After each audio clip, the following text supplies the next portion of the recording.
Hi, welcome to the channel today. I'm Gary from Southeast Texas, Zone 9A, and today is January the 11th, I believe. And just got through the cold spell this week, maybe in for another cold spell next week. We did get down about 28 degrees today, or last night.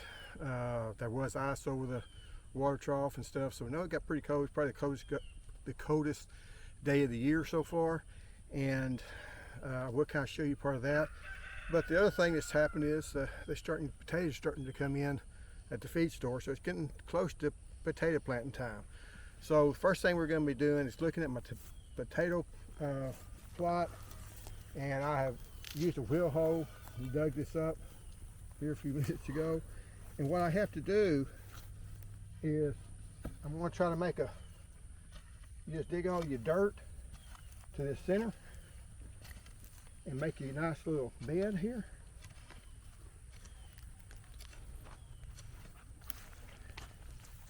And then let's go up over here. And I put these 4 feet apart. That way I got plenty of room to reach out there and get all the dirt that I need. I've got 4 rows. That's what fit. And I'll continue to dig this up. Now when I do this, I don't have the rake with me, but when I get through, I'll knock this top off. And that's so if you get any rain, that rain will actually go down into the bed. And when I plant the potatoes, which I don't have yet, we're still a month away, but when I plant my potatoes, I don't want them to be at this level here. When I plant my potatoes, I want them up here. The reason being, if we get wet weather, I want my potatoes that are making to be above ground level. That way, I do have a high water table here. It's about 18 inches deep, I believe, normally. So I don't want it to be so, I want it to be up above that so they'll drain better and they won't rot as bad. So if you're in a high rainfall area, make your beds big. It'd be nice if the beds are almost as tall as this string. I won't do that because it's too much work. But that's kind of what you want to do, is go ahead and build these beds up, get them up nice and big, let you have some rains that fit over them. That way you get them moisturized. And I will say this, some people say, should you buy seed potatoes or should you just buy potatoes at the store? Guys, the seed potatoes are as cheaper a lot of times when you buy them in the 50-pound bags. And so whatever you don't use, you can use them for your regular potatoes. What I'm gonna do, I'm gonna buy 100 pounds. I'll probably plant around 50. The other 50 we're just going to eat for regular potatoes, because they're, last year I think there's like 80 cents a pound. That's cheaper than what your regular potatoes cost in the store. So that's one idea. And I was actually told by the people I was buying potatoes from, I was saying, well, I need about 20, 25 pounds. And they said, well, it's cheaper if you buy a full-size bag. It says, whatever you don't use, just eat. So that's perfectly acceptable. They're usually pretty good sized potatoes. And go to your feed stores, and that does not include Tractor Supply. Go to what's a regular feed store, independent dealers or whatever. We got a couple, 3 of them around here. Even our lumber yard, our local lumber yard actually has them too. They're a little bit higher, but they're in town where they have to drive. Because the other one we got is about 25 minutes away, probably 15 minutes away for the other one. So we got 2 or 3 places we can buy potatoes at. So don't be worried about that. But it is time to start considering it, because I always say on February 14th, Valentine's Day is the day we plant potatoes, unless something like Snowmageddon happens, because it's going to take a week to 10 days for the potatoes to come up. If they do come up early and they're sticking up above the ground, you just walk up here and grab some dirt, throw on top of them. And once you do that, you're protecting them. Or throw some hay over top of them, whatever you want to do. Or even if they have a freeze that comes by and knocks them back to the ground, they're going to come back up from the bottom, because our ground doesn't freeze, so anything that's underneath the ground is just going to keep on growing. So it sets them back a little bit, but it doesn't hurt anything. So whenever you're planting potatoes, you can plant them early. It's not like a tomato plant that if you have a freeze on it, it's going to kill it. Those potatoes will come back. They're kind of like onions on that part. Now what I use to this isn't tilled up. It's just used a wheel hoe to roughen up the soil. I like that a lot better because you don't want to be. Now I do have a fun. I get time watching videos, and they say they're no dig gardening, and they take their little shovel out and start digging a hole, put the transplants in. I'm going, well, that's just no dig. But this here is a wheel hoe I got from Haas Tools, and I'm gonna go against the grain. But you just take it and you just run across it, and it roughs up the ground. And what that does, it kills any small weeds that you have, even microscopic, because weed seeds need a flat surface to really germinate well. They don't like it to be roughed up. So when you do this, you're really, killing any weeds that's come up, and you don't have, you see a few weeds here. Now these weeds might or might not die, but they're sure going to set them back. In the summertime you will kill them, or spring you will kill them. The only problem here, it's so wet, it doesn't actually dry out very well. So, but anyway, these wheel hoes are nice because if you got as big a garden as I've got, you're going to have to do something. And you're in a high rainfall area, you've got to do something to control your weeds. You either get one of those little Mantis cultivator tillers, the ones small ones that go really fast. They do shatter the soil, and you're also dealing with either gas or electric stuff. Or you use this, and you just use elbow grease. It's not that hard. It will give you a little bit of a workout, but you got to get the weeds when they're small. You can't let the weeds get up 6 inches tall and then try to use this. It won't work, or won't work very. They do have an attachment that will work a little bit, but it will work you out. The other thing that you can have for weed control is a hoop hoe. And again, these work really well on small weeds. So if you got a weed like there, you go up behind it, you cut the weeds out, the roots out from under it, and that's going to kill that plant. Not as much now this time of year, especially in the summer. So you just go around, you always make sure that you keep the weeds small. Don't let them grow up. And because the first year I was here, first 2 years I was here, I tried to do just a regular hoe, and it would rain. I was getting home kind of late, didn't get a chance to go out there and hoe, or it rained for a week straight, and I never could really get out there to hoe it. And all of a sudden the weeds would get up about this tall. Well, I needed to go hoe it, but that weekend it would rain and it'd get muddy and I couldn't hoe it, and then the next week it's this tall, and then you've lost it. So that's why I went to I knew at that point I was going to have to do something, because I came from a lower rainfall area, so we didn't have that many weeds. You can almost pull them, but in a high rainfall area you got to do something. Other thing I'll show you is a pear tree. Got these little spurs. I did notice some. Well, only thing that kind of makes me nervous is we get some warm weather now. These pear trees all had all the wind chill, well, not wind chill, all the cold that they need, so they can start blooming out and start making you blooms and flowers and stuff, and the leaves. I get to work here in a minute. But anyway, they're starting to get ready. You can kind of tell them the buds are starting to swell up. I know we're getting all the coldest time of the year this year, but that's also the time that stuff starts waking up for us around here, because we finally got some cold, so they think, hey, spring's coming. The other thing I'm going to show you, the loquats, and what, are y'all leaving now? We've still got the fruit on. I don't think the fruit's froze. We'll find out. Like I said, we got down around 28 degrees, I think, last night. We got some bees hitting them.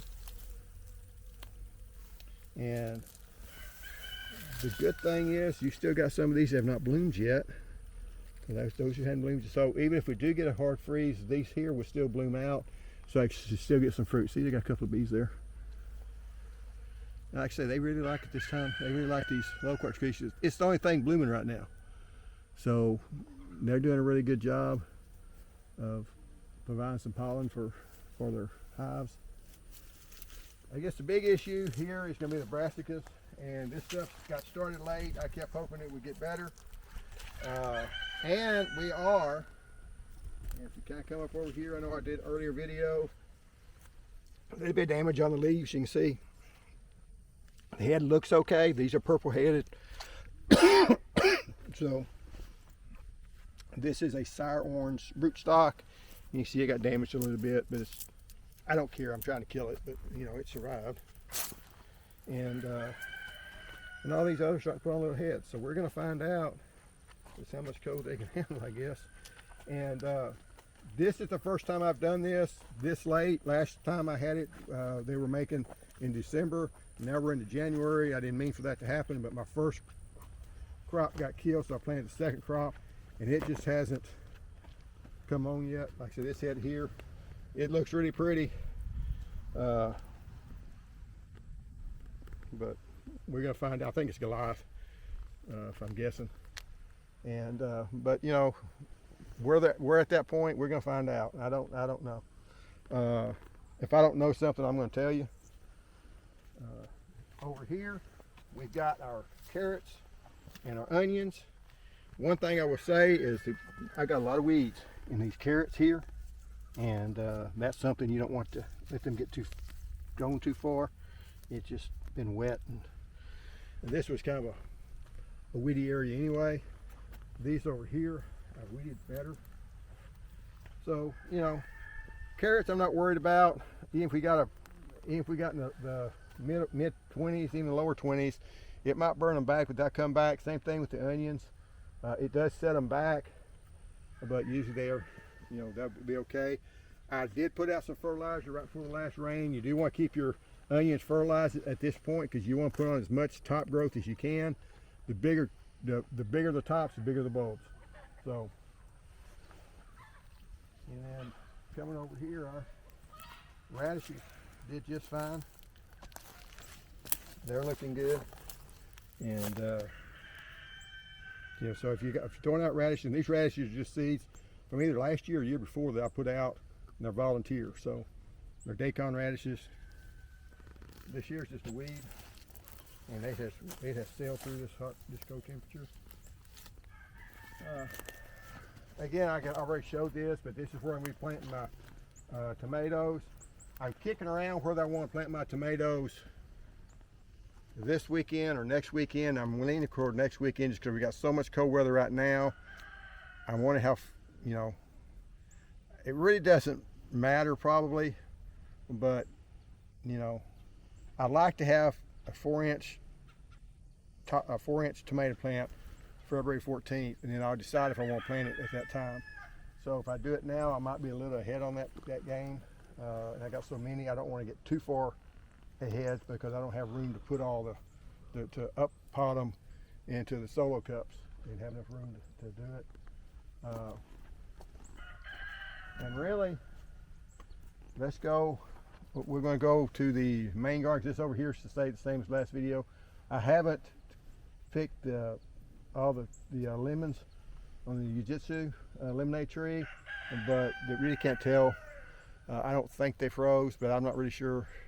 We'll know in a couple of days if they start getting mushy, if they froze or not. So, but anyway, go to the main garden. Okay, we're at the container garden in the front yard. One thing I do want to show you, these were all left in the garage since Monday. And one thing you have to be careful of is this right here is a pretty strong sprout that's coming up. So what this means is it's starting to throw out a flush of growth, and that does reduce the amount of cold it can take. You lose the cold dormancy when they do that, so that's just something to be cautious of. I'm not really worried about it because it's only supposed to get down to 34 degrees tonight, so it'll be okay tonight. But when you start seeing a flush of growth like that, be extra careful because, you know, it's not going to have enough, you know, cold tolerance to be able to handle very, very cold temperatures. But it still should be good. I mean, until it gets below freezing, you have a problem. But anyway, this here is one of the leafy trees. I do need to put some water on it, just getting low on water. But like I say, they were in the garage with no lights for 4 or 5 days. It doesn't hurt them. So if you got a citrus tree that you need to put in for, you know, a number of days, you know, none of these, you can even tell they've been in the garage. So you're not going to hurt them. They've not, you know, had no leaf loss or any of that. Come up over here. Look at all the bees on those loquats. And like I say, it's probably got a lot of pollen on them because they've been in the garage for, like I say, 4 or 5 days. So they're collecting that pollen.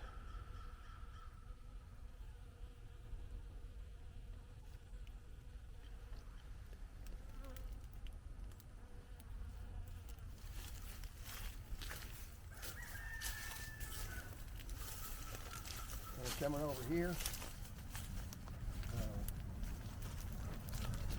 Still got my one Valencia orange. Just taking it on. These were left outside, and these two, and they're doing okay. Now this is my green lemon, my green tea. It actually bloomed.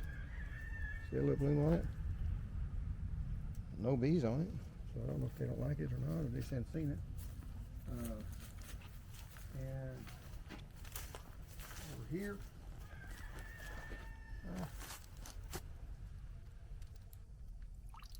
I don't think it's gonna make it. And over here we got the cauliflower. It's doing good. I might need to keep an eye because something's eating on this, but that might have been before. Now one thing, if you're really trying to find the worms on these plants, it's better to do it at night if you can.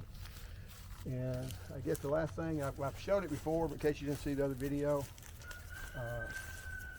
this is the tomato plants, and this is taking a beating. Some diseases hit it pretty hard.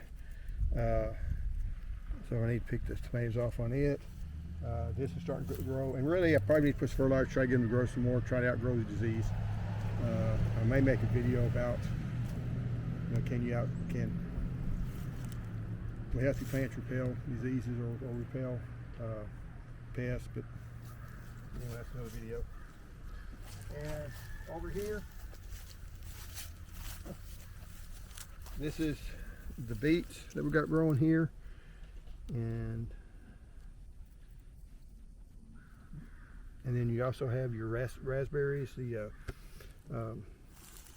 Crimsonite raspberries. And like I say, I think they're going to come on up and do really good this next year, but I've been wrong before. And this is first time growing those. Raspberries are very hard to grow down here in Texas, especially, really almost anywhere in Texas, because we get so much heat in the summertime. Even when you go up to Panhandle, they're still have a lot of heat. So in fact, they'll get hotter temperature wise in the Panhandle than we will down here, just because we have so much humidity, we can't get that high. And I lived in close to north of Abilene for a number of years, and we should get some really hot temperatures sometime, and really down here we don't get that, but it feels that hot. But anyway, if you enjoyed the video, hit like. Thanks for watching. See you next time.